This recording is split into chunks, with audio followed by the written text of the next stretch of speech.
guys at pauwi na po ako ng bahay. Kaya naman, syempre, maglalakad muna tayo ng maikling lakad lang naman papuntang autobus kasi pauwi na po ako ng bahay. At nako guys, alam niyo, nagki-crave ako ng matamis. Kaya sabi ko, gagawa ako ng kakanin pag uwi ko ng aming bahay, 'di ba? At eto na nga, syempre, ang Maha Blanca guys. Ito ang aking gagawin. At tingnan nyo na lang kung anong mga ingredientes na ginagawa ko. Siguro alam niyo naman kung paano maggawa, 'di ba?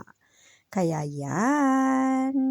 Kaunti lang yung harina de mais ang ginawa ko, guys. Siguro mga isang baso lang 'yan kasi nga wala na, kulang na yung ating powdered na mais. So ito na nga, guys, at nilagyan ko muna siya ng fresh milk kasi nga po ay kaunti lang yung aking gata at nilagay ko na rin yan yung isang latang mais.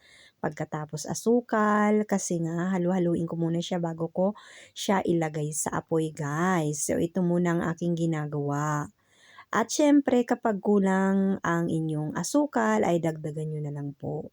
Okay lang yan, guys.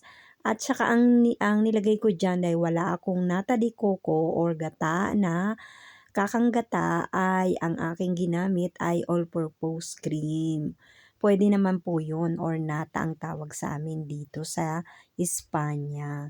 So yan lang, napakasimple lang. Siyempre tutunawin muna natin yan bago natin ilagay sa apoy para talagang masarap yung ating paggawa at syempre kailangan hindi masunog. So guys, nahirapan ako dyan dahil inuna ko nga po yung ating harina de mais at alam nyo naman dumikit doon sa itong aking paglulutuan.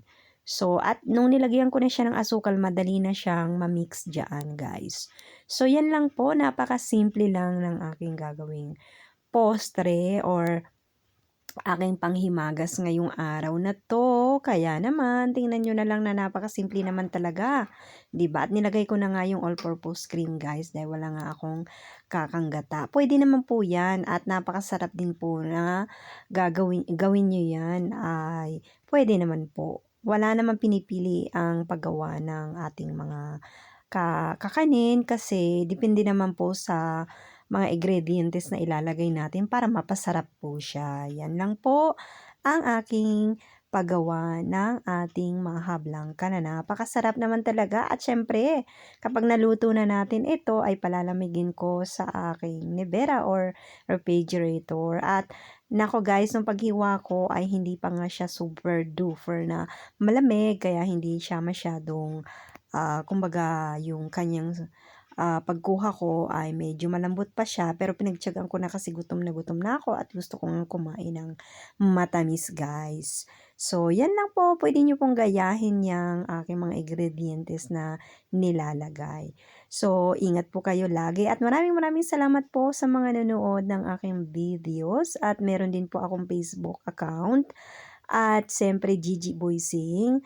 At suportahan nyo na rin po at like and share, and then nagpapasalamat din ako sa aking mga silent viewers at syempre sa aking mga kaibigan dito sa YouTube ko, sa mga nag-subscribe, mga kamag-anak ko at syempre maraming salamat po sa inyong pagmamahal. Hanggang dito na lang po ang aking video at ingat po kayo lagi. Lagi ko ang sinasabi, kapag lalabas ang bahay, dalhin nyo sa Mr. at sa Miss Pasensya para buhay ay laging masaya. Ingat po kayo lagi ha.